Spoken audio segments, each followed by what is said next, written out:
Have you ever stopped to question why menstruation, a natural biological process, is shrouded in so much secrecy and stigma? It's a conundrum, isn't it? This life-giving process, the very cycle that ensures the continuation of human species, is often treated as a hush-hush affair, whispered about in hushed tones and veiled in a cloak of unease. Across the globe, countless cultures hold deeply ingrained menstrual taboos, many of which are often unheard of. From seclusion to prohibition from certain activities, menstruation is viewed through a lens of superstition and misinformation. This secrecy not only fuels the stigma, but also fosters a culture of silence, making it difficult for individuals to seek help or discuss their experiences openly. These taboos are not just archaic remnants of the past. They continue to pervade our societies, influencing how we perceive and manage menstruation. So, let's pull back the curtain on these unspoken norms. Dive with us as we unravel the absurdity of menstrual taboos and the stories behind them. Did you know that in some cultures, menstruating women are considered impure and are restricted from participating in normal daily activities? We're about to embark on a journey around the globe, exploring some of the most baffling menstrual taboos. Let's start in the vibrant land of India. Here, some communities still observe the custom of secluding menstruating women, often confining them to separate huts. They're deemed unclean and are not allowed to touch others, cook, or even enter temples. Next, we're off to Nepal, where an extreme version of this practice, known as chaupadi, was followed. Women were banished to small isolated huts during their periods, a practice so dangerous that it has been legally banned, yet it somehow persists in remote areas.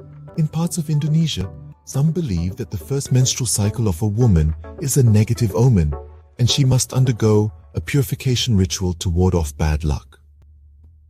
In Japan, women were historically prohibited from making sushi while menstruating. The belief was that their altered body temperature would spoil the delicate balance of flavors in sushi, a claim that's scientifically unfounded. Meanwhile, in the Jewish faith, there's a practice known as nida, where women are considered ritually unclean during their menstruation and for a week after. During this time, they cannot have physical contact with men, including their husbands, and can't partake in religious rituals. If we jet off to Africa, in certain rural parts of Ghana, girls on their periods are forbidden from crossing rivers. The belief is that they offend the river gods, leading to punishments like droughts or floods. These taboos, as outrageous as they might sound, are still followed in many cultures, impacting women's lives significantly. They're not just about a natural biological process, but about deep-rooted societal norms and stigmas. It makes you wonder, doesn't it, how something so natural can be so misunderstood and feared, and how these fears can shape societies in such profound ways.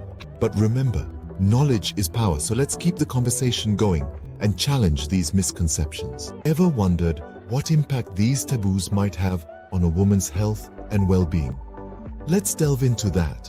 These menstrual taboos, often shrouded in silence and misconceptions, can have severe implications for a woman's physical and mental health.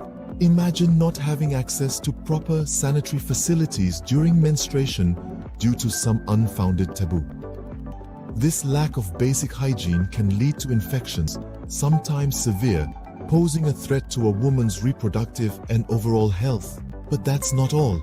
The psychological stress induced by these taboos is another significant concern.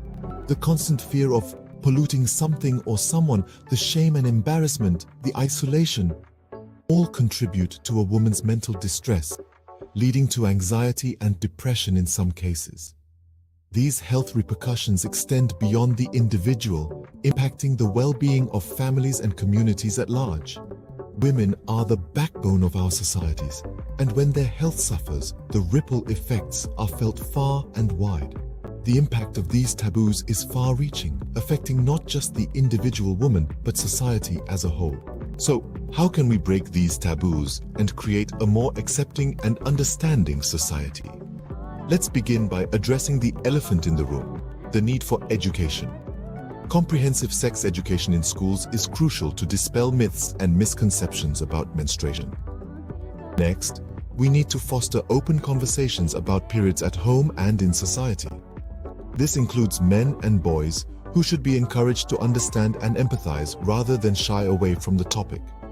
Remember, silence often amplifies stigma. Finally, we must empower women, girls, and all menstruating individuals. Empowerment comes from understanding their bodies, their rights, and the necessity of sanitary products. We must ensure access to sanitary facilities and products and promote their use without shame or fear. In a nutshell, breaking these taboos requires collective effort, understanding, and empathy from all of society. Remember, menstruation is not a taboo. It's a natural process. It's high time we break these chains of absurdity and embrace the natural.